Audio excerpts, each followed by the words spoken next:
ends uses the subway. That's all old ladies. They take Uber, the taxis. Nobody, there hasn't been a dumb, I'm sorry if this is your idea, but it's so fucking stupid. Andrew Shulz goes off and destroys woke Pete Buttigieg for being a complete idiot in this clip, as Andrew Shulz exposes him for being a total waste of taxpayer money and the very reason why Americans are fed up with the woke left. So let's watch Andrew Shulz destroy woke Pete Buttigieg. If Doge was actually about government efficiency, I'd be all for it. But it's not about that. No. What is it about?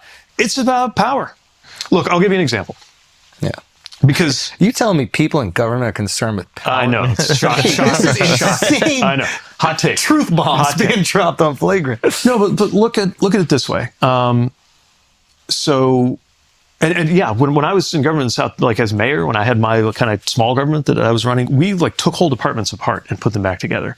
We removed people who weren't performing very well. And by the way, that was hard. Like one of the reasons I've always had a problem with this president is like he emerged kind of play acting, like firing people for fun, right? It was like his tagline is "You're fired." For me, at least, as like a young like CEO basically of a city government, other than dealing with violence and death, the worst part of my job was firing people. Like I hated it, especially because like it wasn't necessarily a bad person, but you had a person who was in a role that they didn't fit in and their department wasn't doing as well as I thought it needed to do to serve residents. I would have this very painful conversation where we'd sit down, I'd look them in the eye, and that sucked for obviously most of all for them. But anyway, we were not afraid to do that because you have to do that. Yeah. But look at what happened when they came in, right? If this is actually about government efficiency, then the problem you would be solving, which is a real problem, is that in the federal government, it is too hard to reward your top performers. So you could be somebody who could be commanding a multi-million-dollar salary in the private sector, working on something wildly important, but there's just no way that you're getting, you're in your particular pay grade, same as everybody else. And to remove your bottom performers. Like a lot of people who've been in and out of business and government will tell me, like when I was in the private sector and the public sector, actually like the top 10% were pretty much the same, these amazing driven people. The government ones weren't compensated as well, but they were purpose driven. But the bottom 10% was completely different because I couldn't do anything about the bottom 10%. Right? So imagine if Doge had come in and they had gone through every department and said, okay, we're going to create a way to reward the top performers. And we're also going to analyze either whose job description is no longer needed, or their job performance is not there. And even though it's painful, even though maybe it's politically tough, like we're going to show them the door. That would be one thing. But they just sent an email to everybody. Many of whom were in fact top performers. Like some of the people they fired who got caught up in this thing, people got fired just based on whether you were in a category called probationary employee. But to be clear, probationary isn't like you fucked up and you're on probation. You could start. You could actually be because you were promoted. You could be a 7-year veteron at the FAA, or maybe you'd been there as a contractor, but you were so good that the FAA said, we want to hire you now as a government employee. And even though it might have been a little pay cut, you went for it. And you're probationary. And then next thing you know, like you wake up one day and this office, department, whatever Doge is, clearly hasn't like gone through and checked like who's doing a good job or who's. There's no way because there wasn't even time to do that. And they're just like, guess what? You're fired. Too bad. I think there is. I wouldn't say unanimous support with the criticism of Doge, but I think that there is a lot of support for the way that it's been handled. Though I would also say that the idea of an agency that is attacking bloat and excess spending of the government is a bipartisan supported issue as well. I think initially when when Elon first announces this, and I think it's Elon and Vivek, people are really supportive of it, I think on both sides. They're like, let's cut some government spending. There has been widespread support to cut government funding and waste for years, just like Andrew Shulz said. And the woke left, they are absolutely not going to do it. And this is the part that Pete Buttigieg just wants to gloss over. I mean, Elon Musk even made the point, this isn't an apple with some bad worms. It's just a ball of worms. And the whole point of bureaucracy, is to more or less slow everything down so it can grow itself. So we need more and more. And that's what's been happening for years. And you even find videos of these people, exposing themselves for trying to sandbag what Donald Trump is trying to do. So you can't go in and say, hey, work with me in order to fire most of you and do that, willingly. No, they're going to fight you every step of the way. This is where you come into a toxic place and you just got to fire everybody. Like there's no other way around it. And all of these people who are basically like far left anyway, like USAID, who's wasting all of your money, like he wants to just gloss over that.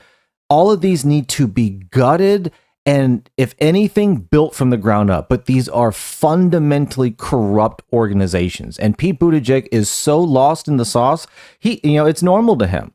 It's absolutely normal to him. He really thinks government is doing all this great good and stuff like that. Meanwhile, they're overtaxing you and wasting your money. I mean, to Andrew Shulz, like anyone else, doesn't want our money to get wasted, and that's exactly what Washington D.C. has been doing for a long time. So I say clear house, and I don't care. I'm sorry about your problems, but you know what? Y'all didn't care about anyone else, so you know what? That is a two-way street. Hit that like button if you agree. Let's get back in.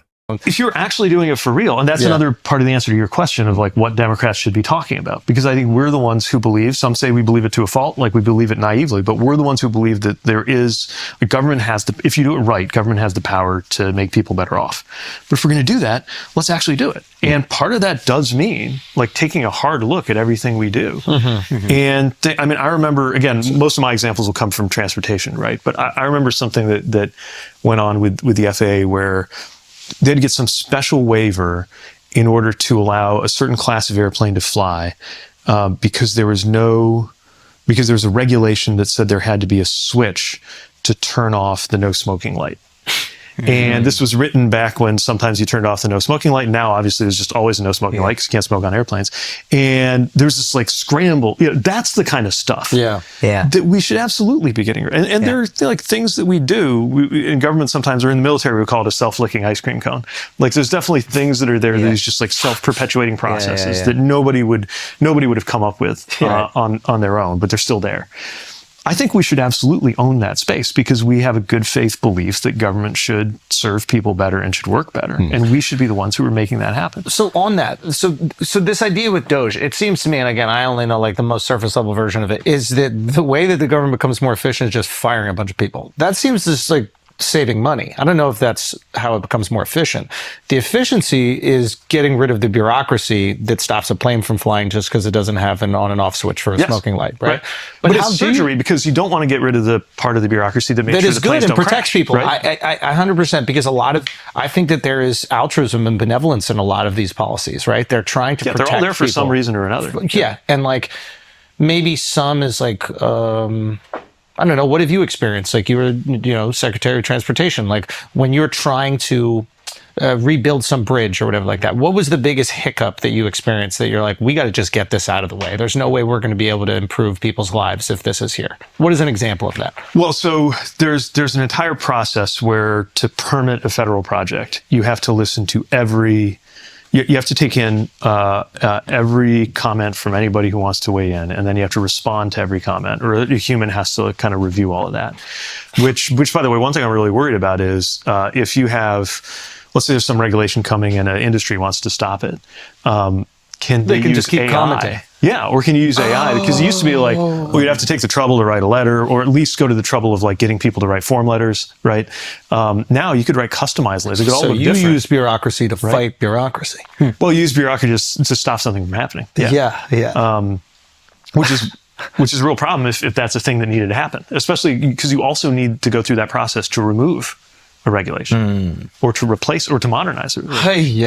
So there's this level of pride, and I encountered it all the time. Right here in New York, right, there are so many major transportation projects going, and I'm proud to have worked on them. BQE, Hudson River Tunnel. I mean, that's one of the biggest transportation projects in our time. Second Avenue Subway. That Second Avenue Subway we don't want. I'm tell you once, as a New Yorker, we don't want it. We never needed it. It's never been an issue. I remember when you guys started building, we're like, who the fuck is this for? Nobody on the Upper East Side, from where it goes to where it ends, uses the subway. That's all old ladies. They take Uber, the taxis. Nobody.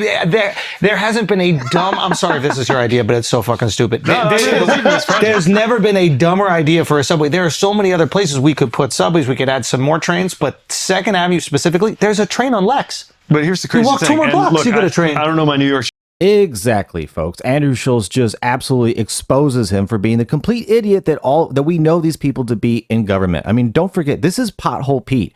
This guy talks a good game and all those altruistic work. The guy couldn't even fix potholes as a mayor. You know, when he talks, oh yeah, we did this in a smaller government. You could not even fix potholes. And now he's sending subways to places that cost billions of dollars to make that serves no one.